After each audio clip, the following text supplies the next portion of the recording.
A centralni predizborni skup za općinu Goražde sinoć je održao i Savez za bolju budućnost. Prisutnima u gradskoj dvorani Mirsad Hurić predstavili su se kandidati ove stranke za općinsko vijeće na čelu sa nosiocom liste Sanelom Muševićem, kandidatom za načelnika Muhamedom Ramovićem i osnivačem stranke Fahrudinom Radončićem.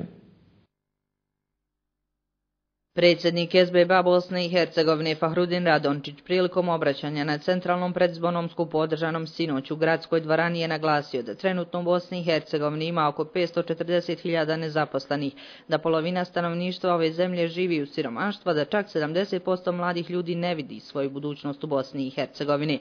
Prema riječima Radončića, predstojeći lokalni izbori nisu obični lokalni izbori, već raskrsnica za Bosnu i Hercegovinu. Ili će ići putem feudalizma, pa će je posmatrati kao crnu rupu u Europi, ili će se okrenuti evropskim standardima. Mi smo jedini koji stalno govorimo o razvoju, zapošljavanju, masovnim javnim radovima, borbi protiv siromaštva i korupcije. Građani su to prepoznali, mi smo danas mega moćan politički projekat, prišli su nam hiljade i hiljade ljudi, očekujemo naravno izbornu pobjedu i očekujemo da u ovoj zemlji napokon, nakon 17 godina loše vlasti, dođe do promjene i sa puta feudalizma, zaostajanja, neizgradnje, krenemo ka Evropskoj uniji, izgradnji i zapošljavanju. Sa balonom kojeg je probušio hemijskom olovkom pozvao je birače da isto svojim olovkama učini 7. oktobra, te na taj način zbog svoje djece promijeni stanje u vlastitoj zemlji.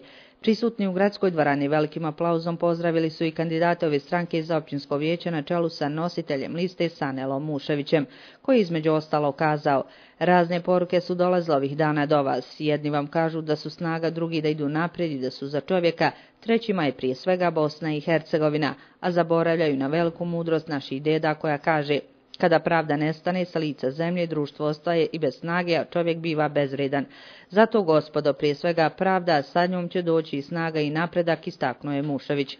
Ovacijama je pozdravljen i kandidat za načelnika Muhamed Ramović. On je istakao da je u svom 4-godišnjem mandatu i pored niza problema uspio uraditi mnogo toga. Iako sam preuzeo dužnost načelnika sa manjkom budžetu, iako su nas zadesile sve nevolje od poplava, snijega do suše, ja sam uvijek nastojao biti sa svojim narodom i tamo gdje je bilo najteže. Između ostalog je kazao kako je u svom radu posebnu pažnju posvetio mladima, podržavao udruženja, a kroz projekat gašenja kolektivnih centara, obnovom kuća i elektrifikacijom sela te podrškom privrednicima koji su zadnje 3,5 godine u Goraždu zaposlili više od 2000 ljudi, općinu Goražde učinio primjerom drugima u zemlji. Poštovani birači, svih proteklih 4 godine bio sam načelnik svih građana. Dokazao to u svim primjerima. Bio sa vama u svim situacijama.